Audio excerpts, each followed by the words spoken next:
안녕하세요. 갈라타운입니다. 6월 24일 월드컵 메이저리그 프리뷰 준비해 왔고요. 시청하시기 전에 구독과 좋아요 한 번씩 눌러주시면 정말 감사하겠습니다.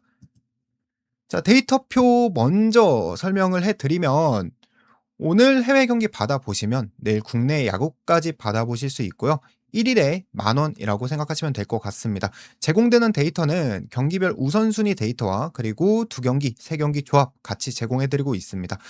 오픈 카카오톡으로 그냥 편하게 연락 주시면 제가 궁금한 점 잘 답변해 드리고 있으니까 그냥 편하게 연락 주시면 좋을 것 같고요. 월드컵으로 시작을 해볼 건데 오늘 월드컵 프리뷰는 딱 2경기 있습니다. 그리고 전 경기 데이터는 제가 그냥 공개해 드리고 있으니까 끝에 배팅 라인 공개할 때 찾아보시면 좋을 것 같고요. 끝까지 시청해 주시면 좋을 것 같습니다. 자, 보스니아와 카타르 먼저 분석을 해볼 건데 이 경기 둘 다 이기면 승점 4점이 되기 때문에 높은 확률로 득실차 상관없이 올라갈 가능성이 높은 팀들이고요. 그래서 보스니아와 카타르 둘 다 무승부한다는 거는 머릿속에 없는 경기라고 보시면 좋을 것 같은데, 하지만 두 팀의 근본적인 성향상 두 팀 다 수비적인 팀들이거든요. 그래서 뭔가 중원에서 빡세게 볼을 소유하면서 주도권을 잡으려는 게 아닌 그냥 공 돌리면서 좀 느린 템포로 기회를 엿보는 경기가 진행될 거라고 생각하고 있고요.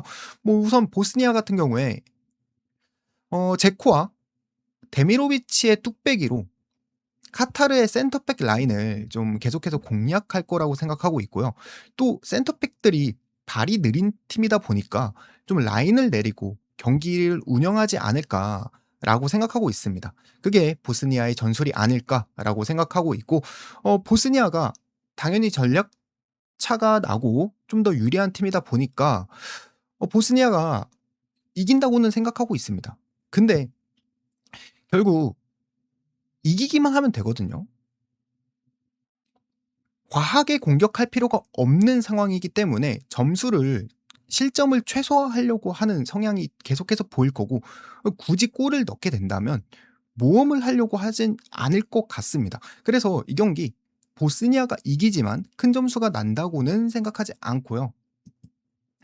그리고 남아공과 대한민국 경기로 넘어가서, 자, 우선 이 경기도 대한민국은 비기거나 이기면 진출할 수 있는 상황이고요. 남아공은 무조건 이겨야만 진출할 수 있습니다. 남아공의 경기, 멕시코전과 체코전을 자세히 보면 남아공의 전술은 굉장히 경기장을 넓게 사용하면서 볼을 돌리고 공격을 하는 성향이 좀 드러나는 팀입니다. 이 부분이 저는 상당히 중요하다고 생각하는 게, 이 넓게 사용하는 전술의 장점은 뭐고 단점은 뭘까요? 우선 장점은 압박을 덜 당할 수 있고 공격할 때 있어서 드리블 치고 나갈 수 있는 공간이 많다 보니까 각 선수들의 개인 기량에 따라서 1대1 제끼면 그냥 바로 오픈 찬스가 나는 거거든요. 그럼 당연히 득점으로 이어지는 거고. 그래서 공격적으로 운용을 할 수 있는 전술이다. 근데 단점은 그냥 자기도 그렇게 당할 수 있다. 상대팀이 자기 팀보다 개인 기량이 좋고 패스를 더 잘 넣는 팀이면 똑같이 공간이 열리면서 실점이 나올 수밖에 없는 전술이란 말이죠. 그러니까 저는 이런 전술이, 그러니까 한국한테 엄청나게 좋은 득점 기회를 많이 만들어줄 수 있다고 보고 있고요. 멕시코전에서 멕시코가 촘촘하게 수비를 세워두니까 한국 공격이 아예 안 풀린 경기였지만, 그 남아공처럼 좀 넓게 쓰고 경기장 공격할 공간을 많이 허용하는 팀들에 있어서는 이강인이나 황인범한테 데인마크가 안 들어가다 보니까 한국이 개인 기량에 의한 좀 창조적인 공격 루트가 엄청나게 다양하게 만들어질 거라고 생각하고 있습니다. 뭐 그래서 저는 이 경기 한국이 대량 득점을 할 가능성이 상당히 높은 경기라고 보고요. 한국의 다득점 승리 예상해 보도록 하겠습니다. 메이저리그로 넘어와서 마이애미와 텍사스 경기부터 시작할 건데요. 경기 간단합니다. 디그롱을 믿을 것인가? 아니면 마이애미란 팀을 믿을 것인가? 이렇게 정리할 수 있는 경기라고 보고요. 6월달 들어서 마이애미 분위기가 좀 좋습니다. 이 약팀 이미지가 있어서 그렇지 타선도 좀 잘 치고 그리고 불펜마저 리그 거의 최상위권에 속하는 준수한 팀이거든요. 그래서 팀적으로는 마이애미가 좋은데 이번 시즌 분위기가 그러니까 이번 시리즈 분위기가 텍사스가 정상적인 선발을 내지 않고도 마이애미와 1승 1패를 기록하고 있단 말이죠. 근데 오늘 팀의 1선발인 디그롬이 나왔다. 그럼 저는 마이애미 팀 자체가 괜찮은 팀은 맞지만 그래도 디그롬 믿고 텍사스 쪽을 보는 게 맞지 않을까. 저는 이렇게 생각하고 있고요. 매츠와 컵스로 넘어와서 프리뷰를 해볼 건데 이 경기도 이슈가 있다면 더블 헤더로 진행되는 경기죠. 컵스는 1차전 이마나가 2차전 아사드를 예상했고요. 그리고 매츠는 1차전 맥클레인 그리고 2차전 머나야를 예정했습니다. 매치 입장에선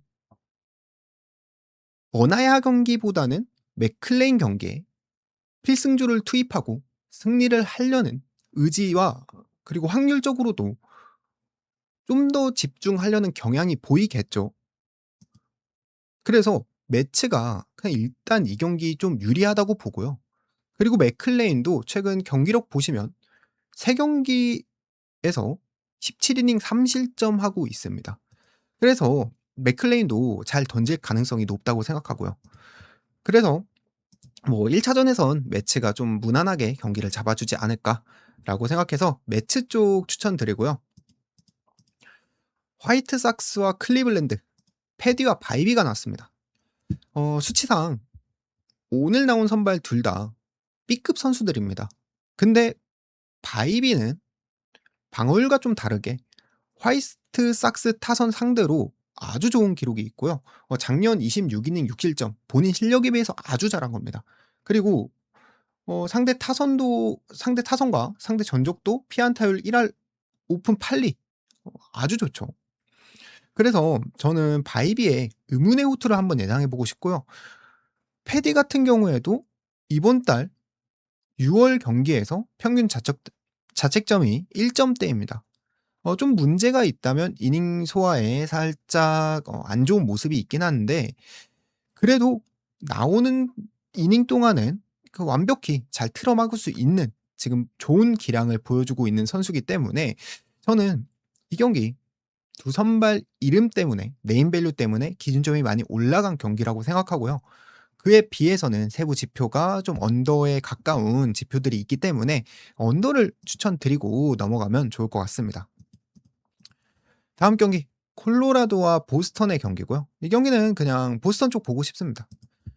수아레즈 기록을 보니까 작년에 콜로라도 상대로 6이닝 무실점 쿠어스필드에서 기록한 성적이고요. 그리고 프리랜드는 요새 좋긴 한데 얘 같은 경우에는 믿을 수가 없는 선수거든요. 그리고 보스턴이 좌완 선발을 상대했을 땐 승률과 타율 이런 게 좀 많이 올라가는 팀이라서 그냥 무난하게 보스턴이 이길 것 같은 경기라고 보고 있고요. 에인절스와 볼티모어 이 경기 같은 경우엔 저는 에인절스 입장에서 좀 생각을 해봤는데 1차전과 2차전 진행하면서 에인절스 1승 1패하고 있습니다. 당시 상대했던 볼티모어 선발은 바즈, 브래디시 이렇게 나왔고요. 정확히는 브래디시, 바즈 이 순서로 나왔는데 오늘 볼티모어 선발로는 1차전과 2차전에서 만났던 선발보다 경쟁력이 없는 선수가 나왔고요. 에인절스에선 1승을 챙겨줄 수 있는 소리아노가 나왔거든요. 그렇기 때문에 선발 차이가 상당히 큰 경기다라는 거 말씀드리고 싶고요. 타선 같은 경우에도 에인절스에서 트라웃이 빠졌지만 그래도 있을 때보다 점수를 더 내주고 있거든요. 그래서 투타 에인절스가 유리한 경기이기 때문에 에인절스 쪽 보고 템파와 켄자 템파베이 홈에서 많이 좋은 팀입니다. 26승 10패를 기록했던 팀인데 최근에 타격적으로 좀 약한 모습이 두드러지면서 이번 시리즈 캔자스 상대로 홈에서 2연패를 박았고요.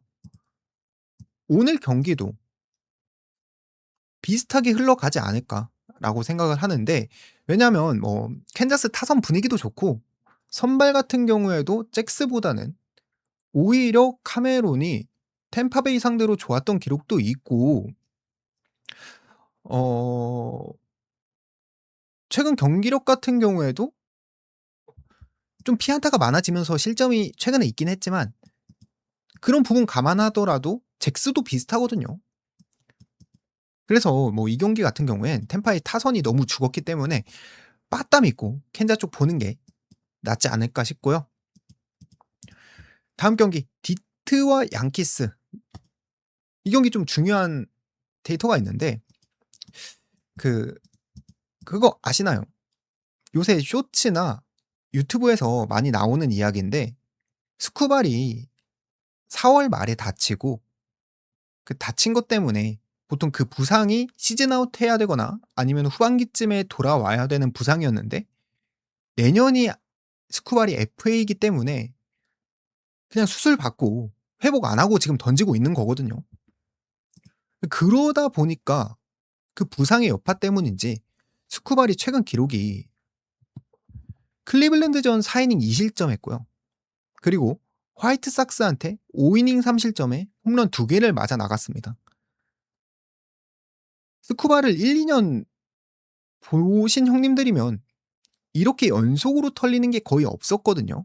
근데 이 부상 이슈 이후에 계속해서 찔끔찔끔 점수를 내주는 거 보면 저는 이게 단순히 기복 문제가 아니고 건강 문제가 있는 것 같다, 이렇게 생각을 하고 있고, 양키스 승 오늘 역배죠. 그래서 양키스 마인이나 양키스 승 쪽 한번 보도록 하겠습니다. 다음 경기 피츠버그와 시애틀. 브라이언 호가 전 경기에서는 볼티모어 상대로 잘 던지고 왔죠. 근데 원정 기록만 놔두고 보면 3경기 연속으로 5실점, 4실점, 3실점 대량 실점 줬고요. 조금 길게 보더라도 브라이언 호가 원정에서는 1승 5패를 하고 있고 자책점으로 따지면 6점대 자책점을 기록하고 있습니다. 피츠 타선이 그렇게 좋지 않더라도 원정에서의 약점을 가진 브라이언 우 정도면 공략이 가능할 것 같고요. 그리고 애쉬 크래프트도 나쁜 선수가 아니다 보니까 충분히 피츠버그가 유리한 경기 만들어줄 수 있을 것 같습니다. 다음 워싱턴과 필라델피아. 마이콜라스와 놀라가 나왔는데 둘 다 나오면 무난하게 털리고 내려가는 선수고요. 서로 자책점 보시면 아시겠죠? 마이콜라스 5.47, 놀라 5.71. 문제가 많은 선수고, 또 두 선수가 털린다고 가정하면 뭐 일찍 내려가겠죠. 그렇기 때문에 다득점 경기와 그리고 두 팀의 불펜까지 비교를 한다면 워싱턴이 더 안 좋거든요. 그래서 승패는 필라 쪽이 다득점을 가져가면서 승리를 하지 않을까, 오버 양상의 경기를 한번 예상해 보도록 하고요. 토론토와 휴스턴. 예세비제와 버로우스가 나온 경기고요. 버로우스는 방금 놀라하고 마이콜라스 같은 5점대 자책점 기록하고 있는 선수와 비교해 봤을 때도 많이 못하는 선수입니다. 제구도 안 되고 있고요. 장타도 많이 맞고 있는 선수라서 그냥 답이 없는 선수고, 그리고 예세비제 같은 경우에도 지금 자책점보다는 못하고 있거든요. 요새 최근 3경기에서 연속으로 대량 실점하고 왔습니다. 그래서 뭐 기본적인 실력은 버로우스보다는 좀 더 위인 선수긴 하지만 그냥 두 선발 다 못하는 선수기 때문에 그냥 다득점 경기 보시고 가면 괜찮은 결과, 좋은 결과가 있을 것 같습니다. 신시내티와 미러키, 로더와 트로안. 일단 우선 신시내티가 타선 문제도 있고요. 불펜도 문제가 있는 팀입니다. 드로안이랑 로더랑 엄청나게 큰 차이가 나는 선발들은 아니지만 그래도 따지면 드로안이 좀 더 안정적이고 세부 지표도 좋거든요. 그래서 전체적으로 팀적으로 미러키 쪽이 유리하기 때문에 미러키 쪽 보고 넘어가고 싶고요. 다저스와 미네소타.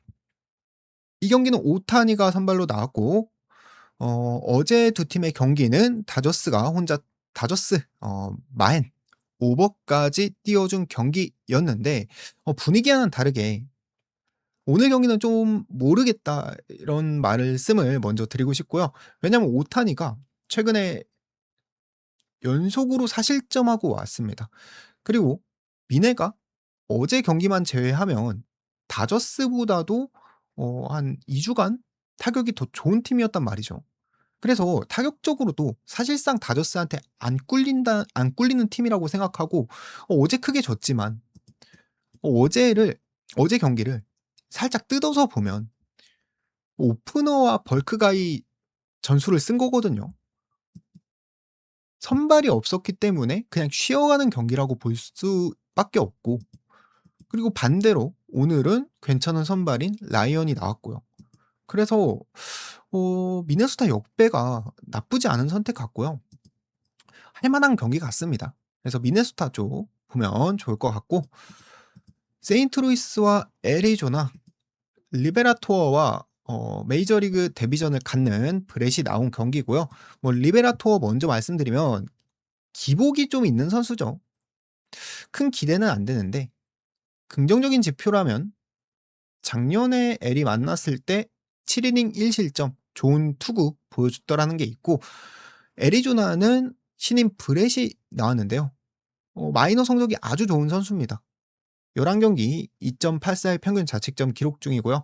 하단에 제가 캡처 하나를 가져와 봤는데 이게 팬그래프라고 선수 리포트 뽑아주는 사이트가 있거든요. 메이저리그 평균 점수가 50점인데 왼쪽이 현재 능력, 그리고 오른쪽이 잠재 능력 이렇게 나와 있는 곳입니다. 근데 여기서 다 평균 이하지만 저희가 여기서 유의해서 좀 봐야 될 게 이 커맨드, 제구 같은 경우에는 상당히 높은 평가를 받고 있는 선수거든요. 그래서 제구가 좋은 선수들은 한미일 통틀어서 어이없이 털리는 경우가 생각보다 상당히 적습니다. 그래서 오히려 한두 경기 잘 던질 여지가 있어 보이는 선수라고 생각을 하고요. 그렇기 때문에 리베라토어보다 브렛이 좀 더 좋은 활약을 보여줄 수 있을 것 같다라고 정리를 하고 싶고, 게다가 리베라토어 같은 경우에 작년에 애리조나 상대로 좋은 기록이 있었다고 말씀드렸지만 작년 대비해서 이번 시즌 폼이 좀 더 안 좋거든요. 그래서 공략당할 가능성이 그래도 있어 보인다. 애리조나 쪽 보고 넘어가면 좋을 것 같습니다. 다음 샌디와 애틀랜타의 경기, 페레즈와 시어스가 나왔고요. 이 경기 좀 좋아 보이는데 샌디 이야기를 먼저 해보겠습니다. 오늘 시어스가 나왔죠. 근데 시어스가 이번 시즌 트리플 A에서 7.92를 기록하고 있는 선수입니다. 근데 이런 친구를 왜 내보냈을까요? 왜냐하면 지금 샌디에고 선발이 없습니다. 지올리토 부상 당했고, 그래서 진짜 어쩔 수 없이 마이너리그에서 메이저에서 선발 뛴 경험 있는, 그냥 공 던질 수 있는 사람 고르다 보니까 시어스가 나온 거고, 답이 없는 선수고요. 당연히 대량 실점하겠죠. 그래서 애틀 승을 좀 강하게 보고 싶고요. 다음 경기 애슬레틱스와 샌프란시스코의 경기인데 이거 마지막 경기죠. 이 경기도 선발 차이가 많이 큰 경기고요. 애슬 점프가 신인 선수고 아직 인지도는 없지만 굉장히 잘하는 선수입니다. 경기력도 좋고, 그리고 세부 스탯도 상당히 좋은 선수라서 저는 선발 차이가 일단 엄청나게 나는 경기라고 생각하고, 점프 같은 경우에 최근에 선발 등판에서 한 5경기 등판했거든요. 근데 한 경기 빼고는 전부 팀이 이겼습니다. 그래서 이 경기 타선도 그렇고 선발도 그렇고 애슬레틱스가 좀 더 좋은 경기다. 그래서 애슬 한번 보고 싶고요. 네, 이렇게 프리뷰 마무리하고 종합 데이터 공개를 해보면 메이저리그는 이렇게 요약을 해봤고, 월드컵 같은 경우에는 저는 뭐 스위스와 보스니아 서로 우위에 있는 팀들이지만 큰 점수가 안 난다고 생각해서 좀 고배당을 내리고 햄무 정도 괜찮아 보이고요. 브라질과 모로코 어 서로 수준 차이가 많이 나는 팀들이기 때문에 마인 쪽으로 접근하시는 거 추천드려 보겠습니다. 그리고 체코와 멕시코는 무승부 그리고 체코가 선전할 수 있어 보이기 때문에 살짝 프렌 쪽도 나쁘지 않아 보이고 남아공과 대한민국 같은 경우엔 배당도 맛있어 보이고 그리고 제가 분석할 때 이거 찍어 보고 싶더라고요. 그래서 한 경기 있기 때문에 대한민국 이마헨 5.5배에 한번 도전해 보도록 하겠습니다. 자, 이렇게 월드컵과 메이저리그 정리를 해 봤고요. 지금까지 시청해 주셔서 정말 감사하고 저는 내일 12시 에서 1시 사이에 국내 야구, 일본 야구로 다시 찾아뵙도록 하겠습니다. 감사합니다.